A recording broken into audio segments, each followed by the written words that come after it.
Listen to this podcast now on the Red Apple Podcast Network. The Idea Gen Global Podcast with George Sifakis. I'm George Sifakis. In a world overflowing with noise, there is one forum where the world's smartest voices connect, where visionaries sit at the same table as innovators, and great minds don't just talk, they act. Download all of Red Apple Media's podcasts right now through your favorite podcast platform. Feisty, fearless, and fair. She's an Emmy-winning journalist from the White House to war zones, telling all sides of the story. This is the Rita Cosby Show.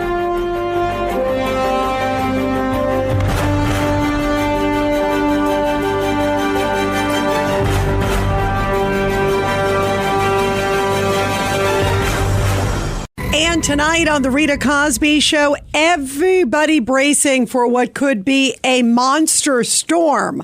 There are reports that already 16 states have declared a state of emergency, including New York. Shelves empty, flights canceled, and many people bracing for what may be a historic storm all over the country. So for the very, very latest on where the storm is headed, let's go to Jay Engel, meteorologist with the National Weather Service in New York. Jay, thank you so much for joining us here on the show. We have listeners across the country. Kind of fill us in on where the storm is now, where it's headed, and the timetable, if you could. That's right, Rita. The storm is over the deep south right now. It's in the Texas region towards the Red River Valley of Oklahoma and Texas. This is going to be sliding east-northeast along the Gulf Coast states as we get into the early part of the weekend. And then it's going to reemerge off the mid-Atlantic coast as we get into the latter portions of the weekend on later Sunday and Sunday night. And this is going to pack not a 1-2 punch. That's what we typically say. This is going to be a 1, 2, and a 3 type of punch because we get the cold air, the Arctic air in front of it. Then we get our hit of snow and a glaze of sleet and ice for some folks, especially further south across the area later Sunday. And then we're going to get another shot of Arctic air behind this. So anything that falls is going to really freeze up and just be rock solid into pretty much all of next week. Now, first things first, we get the Arctic air as we get into tonight and tomorrow. We have a cold weather advisory in effect until noon tomorrow for wind chills as cold as 10 below across much of the area. And then all eyes will turn our attention to that storm that comes up from the south and southwest, and that will move across or begin to move across into early Sunday morning. We're expecting snow to break out right around sunrise, give or take an hour or two. And then by late morning and early afternoon, the snow is going to come down. It's going to come down very heavy. We do feel confident that we're going to see 1 to 2 inch per hour rates. And it's not out of the realm of possibility that there could be an hour or two where a few spots across the area could get 3 inches in an hour. This is going to be a very intense, quick hit of snow during the day Sunday. Sunday travel not recommended at all because it's just going to be impossible with the very low visibilities, very heavy snowfall. And then the big question comes Sunday evening, and whether that snow is going to mix with and go over to a period of sleet, maybe even some freezing rain, especially along the south shore of Long Island, southern Brooklyn, southern Queens.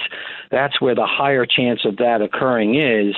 But further north, as you get up into southern Connecticut, the interior portions of southeast New York, the Hudson Valley, interior northeast New Jersey, it's all snow, and every flake is going to count because it's going to be quite cold for this event.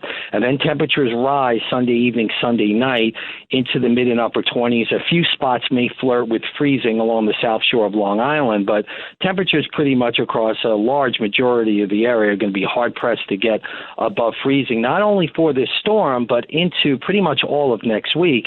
Now, we do think the precipitation tapers off as we get closer to midnight, Sunday night, overnight hours into Monday morning, and then we're just left with some light wintry mix, perhaps some light snow into the first half of Monday, and then that storm system pulls out. And in the wake of that, we get more Arctic air, probably the coldest air of the season thus far, even colder than the air that's coming in tonight, will pay us a visit as we get into Tuesday and Wednesday of next week. So get ready because winter's finest is on the way and the barbarians are at the gate, so to speak. This is going to be a rough go here. You know, boy, barbarians at the gate, Jay, that's a good description. That's amazing. So you just described to all our great listeners, millions across the country, the 1, 2, 3 punch. So it's the cold air, then it's the sleet, snow, and then it's what you're saying is going to be even colder air. How unusual is this to have sort of the 1, 2, 3 punch? It really is kind of unusual because usually you have to use a lot of cold air and it has to meet with the warm air to produce a storm like this, and then you've kind of exhausted the cold air, at least for a while. But in this instance, we've got cold air in front of the storm, and then we have even colder air behind it that's going to lag behind it and come into the early to middle part of next week. So, we're kind of locked into the winter pattern. And before I forget, right now we're thinking snowfall totals on average a solid 10 to 14 across the area. There's a chance that it could be a couple inches less than that far extreme southern portions, but a pretty widespread 10 to 14 inch snowfall. Looks like it's in the offing here. Wow, and that's in the New York area. Locally 15 to 16 across northern and northwestern sections. Can't rule that out either. 15 to 16, perhaps some of the highest totals across the northwest area. Yeah, that's across the whole tri-state. Wow, that is a big hit. Obviously, the other big issue is these icy roads. You know, for our folks listening around the country, I mean, icy roads, slippery, power outages, right? What are some of the big risks that come with something that's a monster storm like this? I mean, that's a really great point you're making about the icy roads because the road crews are going to try to use chemicals to, try to treat the roadways. The problem is it's so cold that a lot of these chemicals are ineffective at these cold temperatures that we're going to be experiencing. So, I mean, even the finest rock salt, when you're down into the teens and some spots will be down into the single digits at times as we get after the storm into the middle part of the week. So a lot of these treatment devices that they try to use, it's not going to be too effective. So you're going to really have to exercise caution and give yourself plenty of extra time to get to your destination. But again, travel not recommended for Sunday and Sunday night. And we're already seeing many cancellations, many airlines taking preemptive steps, obviously, because they already know what's ahead. And we've even seen some today. And I think there was a new report, just like, say, for example, in JFK and LaGuardia, it's been hundreds already of delays and anticipated cancellations. They're expecting thousands upon thousands, right? I mean, and how long could this really cripple things? You mentioned Sunday night. Obviously could go into Monday, Tuesday, depending where you are and well beyond, right?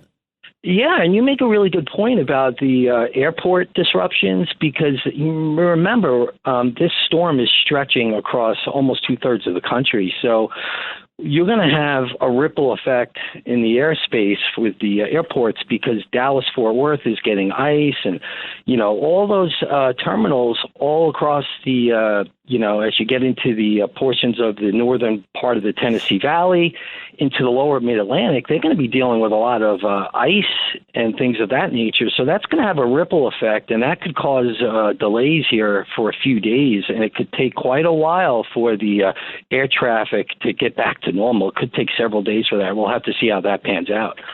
Yeah, that could take a long time, right? Because there's a lot of backups, isn't there? Often when something like this happens, it's not like it's automatic that things go back to normal. Yeah, that's right. If you get a clog upstream, it affects downstream, right? So you got to release it at some point, and hopefully, we can get this storm system away pretty quickly and get back to some sense of normalcy as far as that goes.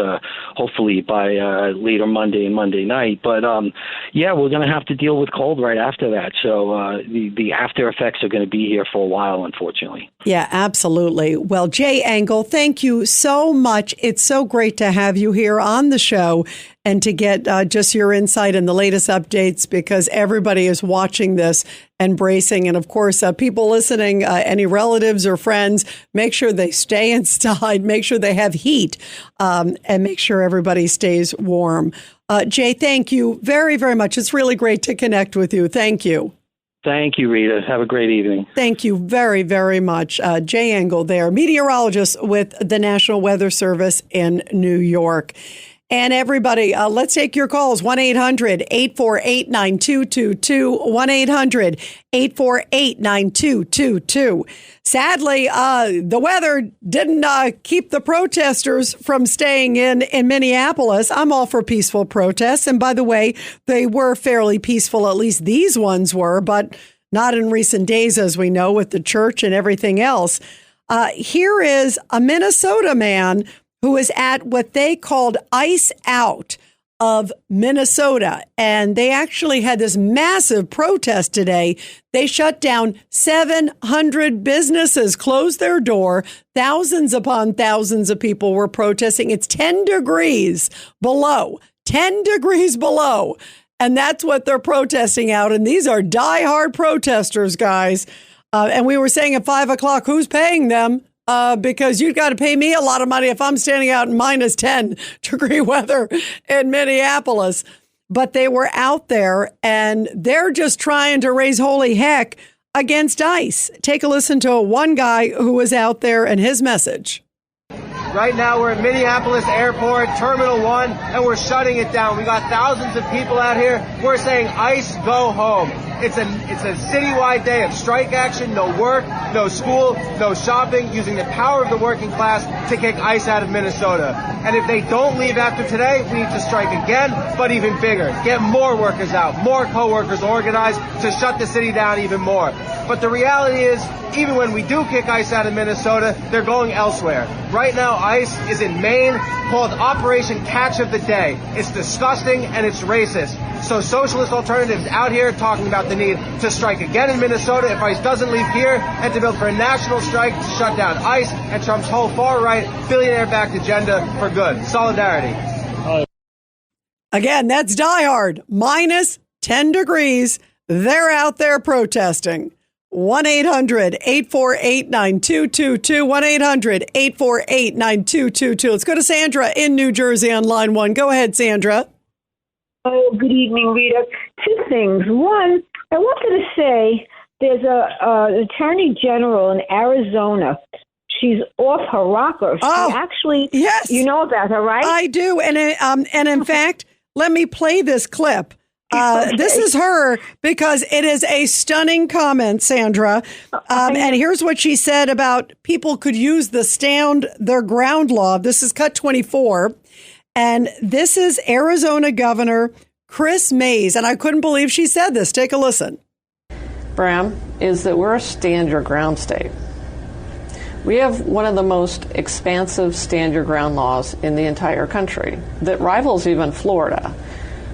We also have a lot of guns in Arizona. We're a gun culture in this state. And, it's kind of a recipe for disaster because you have these masked federal officers with very little identification, sometimes no identification, wearing plain clothes and masks. And we have a stand your ground law that says that if you reasonably believe that your life is in danger and you're in your house or your car or on your property, that you can defend yourself with lethal force. That's pretty just stunning and inciting. Sandra, when you hear this, I'm so glad you brought that up because that is shocking from the governor, or excuse me, the attorney general there, Chris Mays. I mean, what qualifications do these people have to get these great jobs and come out with these crazy, crazy statements? You know, Rita, I believe in the domino effect. It can go either way. So here's a stupid woman saying this, and then someone else is going to copy it, and then another is going to copy it, and this is going to be a very, very dangerous problem. And then I wanted to say another thing. My sister has a driver that takes her to and from work. And he has citizenship here, and he's a very lovely person. He told my sister that ICE came knocking on his door. They were looking for someone. He was very nice to them. They were very, very nice to him, very professional. Sorry, I can't help you. I don't know this person. And they left. I mean, you act nice, they act nice. That's the point I want to make, Rita. By the way, that's a really powerful story, Sandra. And it shows that if you are respectful to them, they're not out there to just get generic people, and people who don't have sort of prior deportation orders, people who don't have, criminal histories, at least extensive ones. That is a great example. If you're respectful, they understand they're doing their job. And when I see these people saying it's okay to storm off or run away or use your vehicle to go after law enforcement, what do you think is going to happen? I mean, bravo, first of all, to your friend's driver.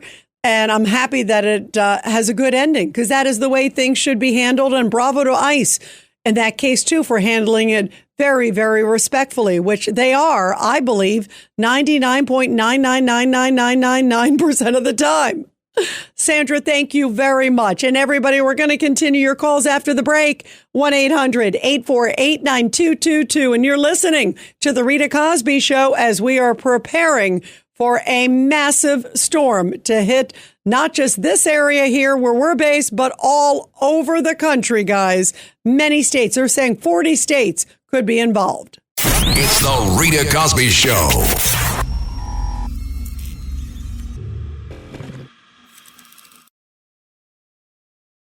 Every week, the Payne family cuts straight to the real financial story. The one question, Bob, everyone's asking is, are we in an artificial intelligence bubble? You've been through boom and bust. What do you think? No hype, no myths. Just what actually matters to your money. Does feel very similar to what we experienced in the 90s. Where are we, though? Are we in 1995, 1997, 1999? Listen to the Pain Points of Wealth on the Red Apple Podcast Network.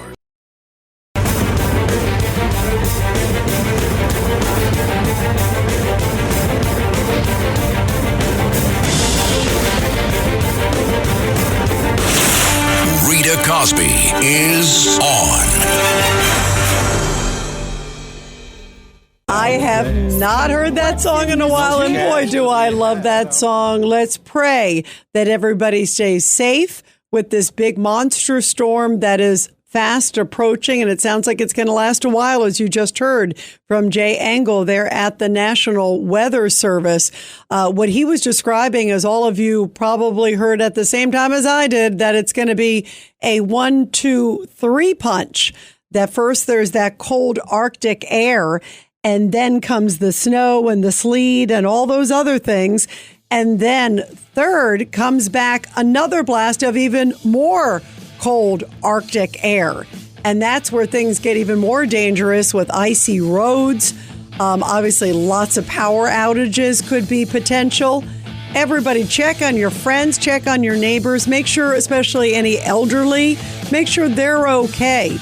This sounds like it's going to be a tough one. We'll have much more after the break. It's The Rita Cosby Show.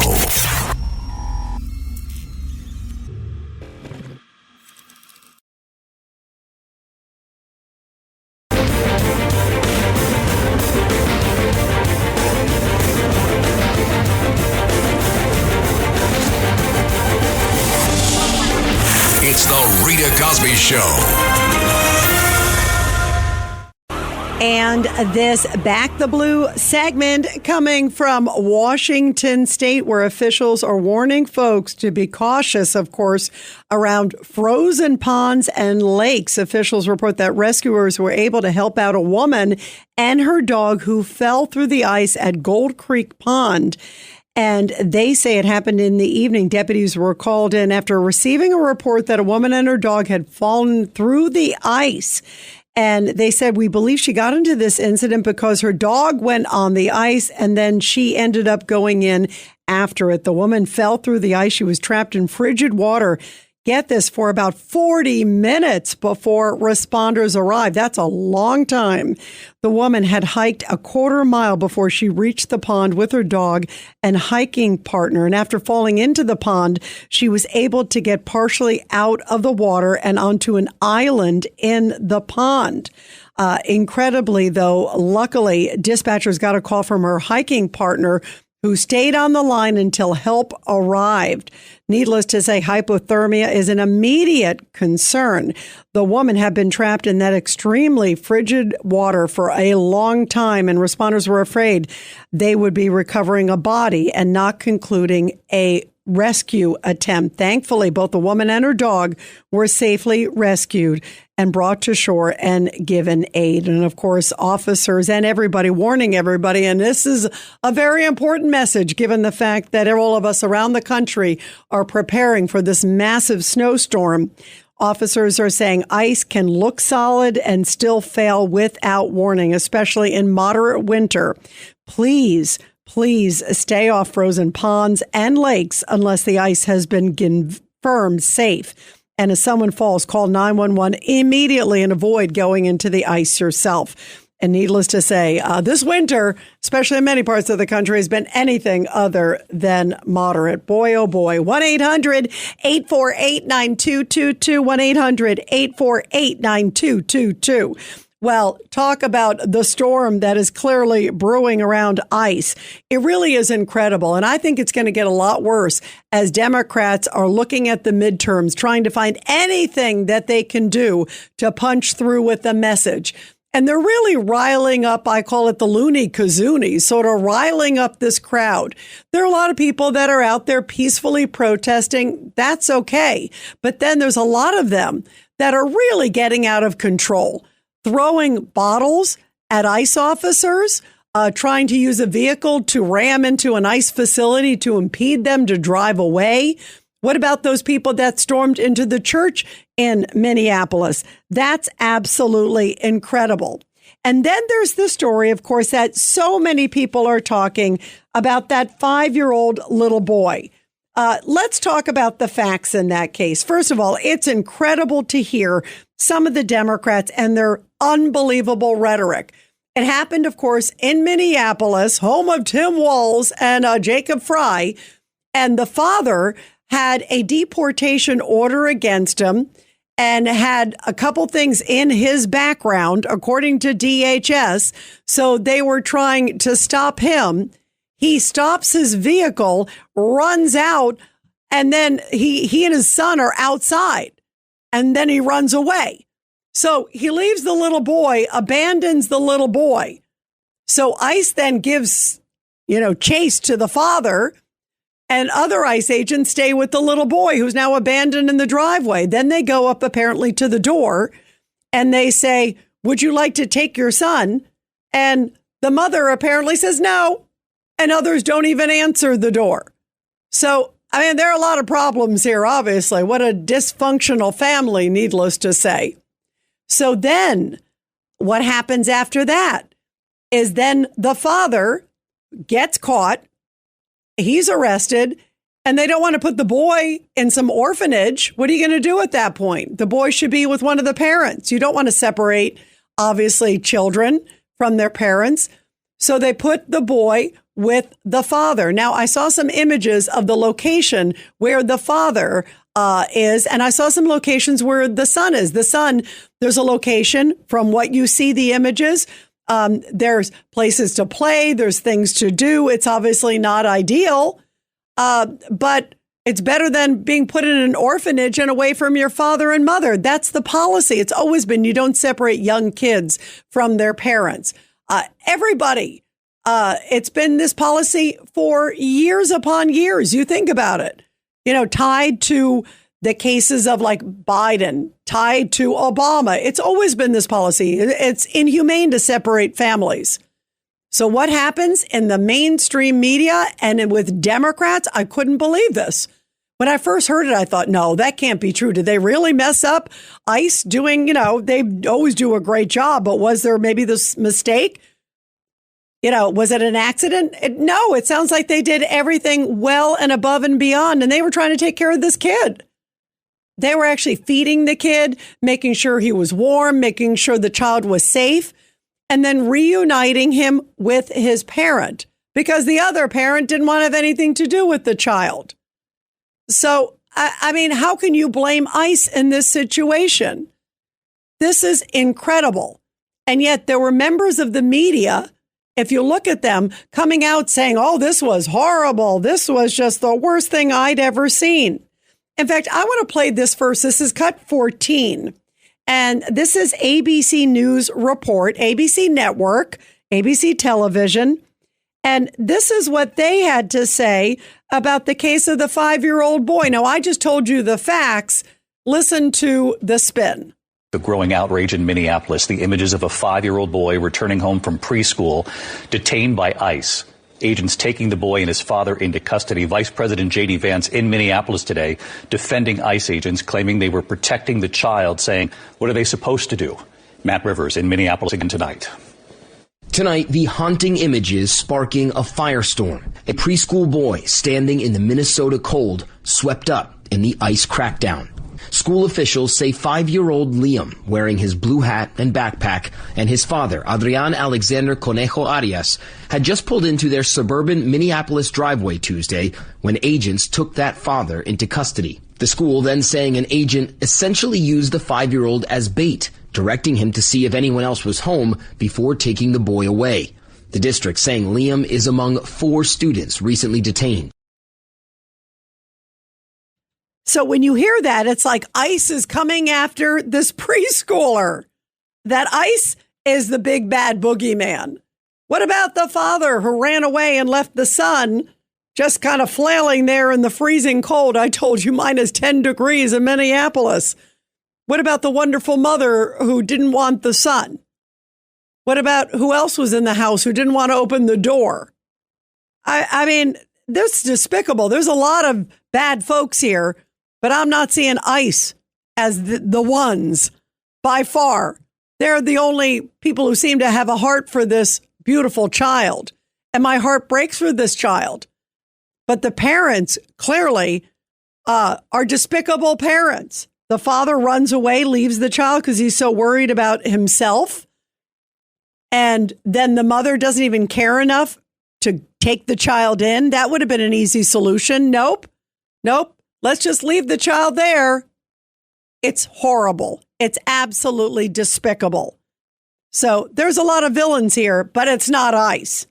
But listen to AOC, who always has a comment here, and she uses the word, listen to this, kidnapping about this incident. Take a listen. But you obviously believe ICE should be abolished, but there are many in your party who are not going that far. Is that a problem for you?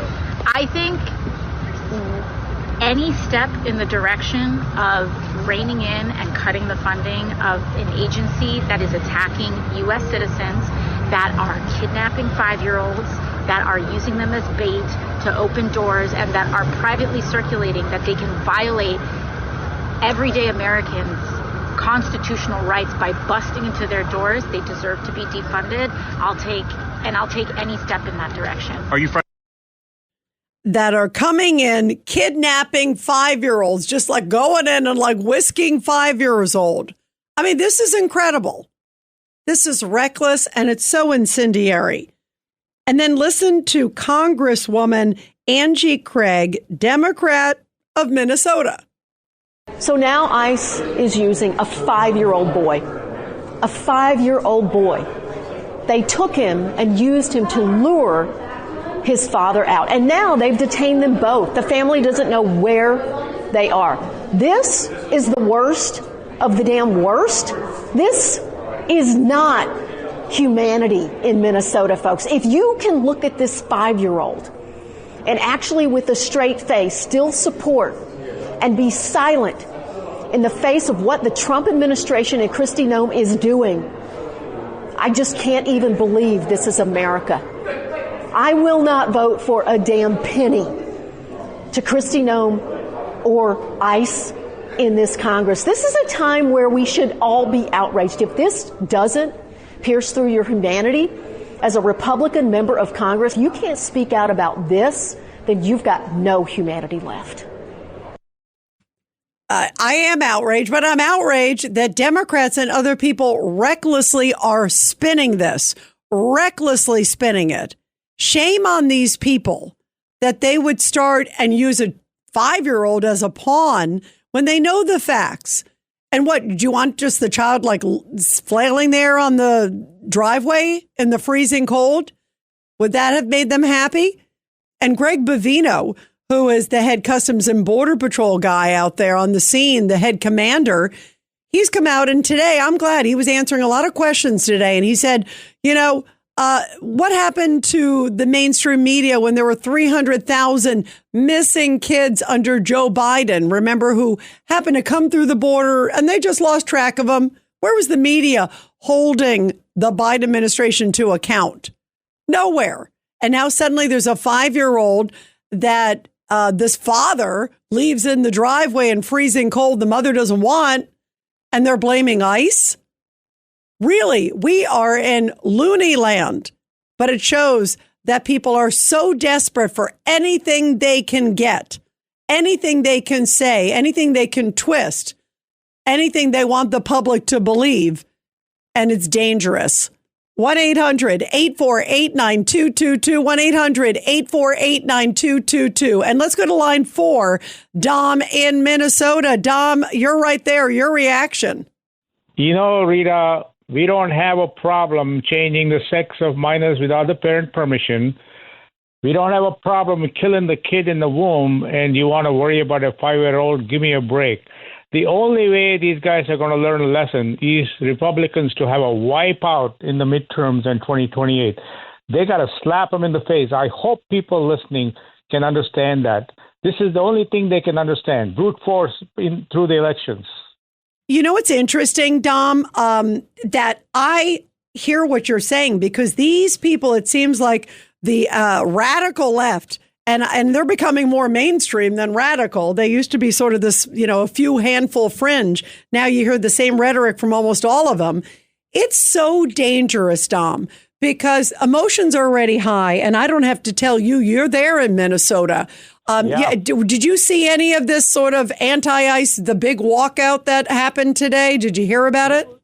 I did, because there was not an anti-ICE, because I was at the airport today to pick up somebody. All the police were saying, I had a like a poster welcoming the person that's coming to, from Italy. And then they said, you can't get in there. So no.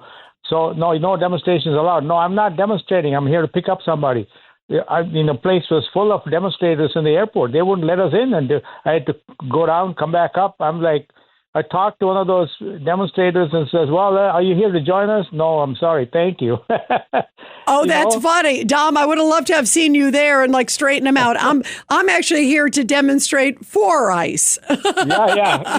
That's I was going to say that, but I had too many cops in front of me. I didn't want to. Yeah, you're right. But still, it's amazing. How many people, did you get a sense? I saw some images, and it looked like there were thousands, and there were reports that it was 700 businesses.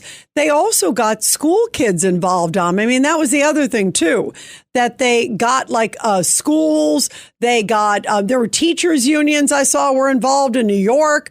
There were all these groups. What kind of a message does that send to a school kid?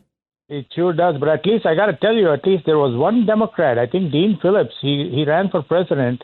And he said, I think it's misinformation, that I have to correct myself and say the kid was not troubled. It was not what the media is projecting. I stand corrected. There was one Democrat that said that, at least. Yeah, he did. You're right. At least, but guess what? That's a guy that the entire Democratic Party seemed to shun in the last election. And you're right. He was the only one who seemed to have some common sense. And yet, but did you see what Kamala Harris came out? She came out and she was blasting ICE. This is irresponsible. This is the former vice president of the United States. And she's, just playing right into the vitriol. It's like she never left us in the nightmare. Here's what she said. She says, Liam Ramos, that's the little boy, is just a baby. He should be at home with his family, not used as bait by ICE and held in a Texas detention center. I am outraged, and you should be too. I mean, come on, Dom. Well, I don't take her seriously because she does have the IQ of a baby. So there. Yeah, good point. You're right. You're a little baby. Good point, Dom. Thank you. I'm glad you made me laugh because it's crazy times. Dom, thank you very, very much. 1-800-848-9222. And we will continue your calls when we come back here on The Rita Cosby Show. It's The Rita Cosby Show. It's The Rita Cosby Show.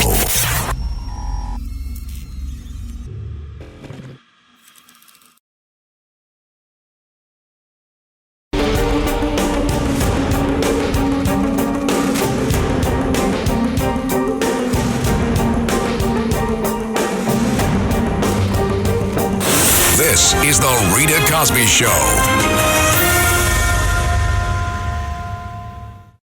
And coming up in the next hour here on The Rita Cosby Show, we will talk about the war against ICE and the craziness from the radical left. Also, speaking of crazy, Zohran Mamdani came out today and he says taxpayers are going to be paying for undocumented families' daycare.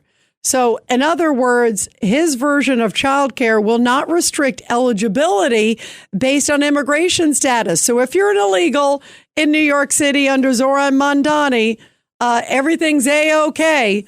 And he's trying to get money for so many other things, free buses, free this, free that. But let's make sure we give it to illegals. Let's make sure we include this. This really is extraordinary. And also, the NYPD ordered to cut back on overtime. A new report just came out on Zohran Mamdani's watch, who vowed to slash the budget. And they're being told, apparently, this is only the beginning. He said a lot of defund the police things early on, and he's living up to it. That's the only nice thing I can say about him tonight. 1-800-848-9222.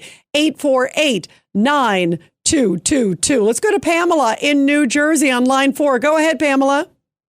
Good evening. Shouldn't Kamala Harris be paying back her campaign funds instead of buying a Malibu Barbie dream house? That's it. By the way, you're right. I want to tell everybody because she just got, I think it wasn't like an $8 million home in beautiful Malibu. Yep. And obviously we don't know where, if any, campaign money, but she certainly did owe a lot of money after that disastrous campaign. And I think, Pamela, the fact that she seems to be chiming in lately, I think there's a good chance she's going to try to run again. What do you think? Oh, absolutely. She's establishing residency. She absolutely is. And, we've allowed this cancer to go on and on, broken windows. And these mercenaries in Minneapolis, they aren't walking around in sub-zero weather and not getting any kind of money. And we've got an AG in Arizona now threatening arms against the federal government. We got a problem, Houston. We got a serious problem here. Yeah, I agree. It's troubling, isn't it? Pamela, this is so far beyond just normal rhetoric. This, to me, is so dangerous. There's something very dangerous and uncomfortable that they're saying this just radical, extreme, very violent behavior. And it seems to almost becoming the norm, even with many Democratic leaders, right? I don't remember feeling this way or seeing this way. It's sadly becoming more and more. And I think it's all politics, don't you? Well, this is a revolution. This is beyond the ballot box. This is very much beyond. And while the good people of this country, and I feel so sorry for the people of Minneapolis and those states that are sitting there in fear of what's going on, and we're just sitting here like suckers trying to run our life and do the right thing while these revolutions. This is a revolution. Yeah, no, you're right. And at least we're aware of it.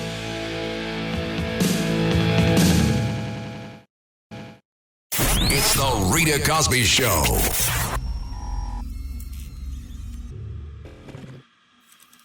Every week, the Payne family cuts straight to the real financial story. The one question, Bob, everyone's asking is, are we in an artificial intelligence bubble? You've been through boom and bust. What do you think? No hype, no myths. Just what actually matters to your money. Does feel very similar to what we experienced in the 90s. Where are we, though? Are we in 1995, 1997, 1999? Listen to the Pain Points of Wealth on the Red Apple Podcast Network.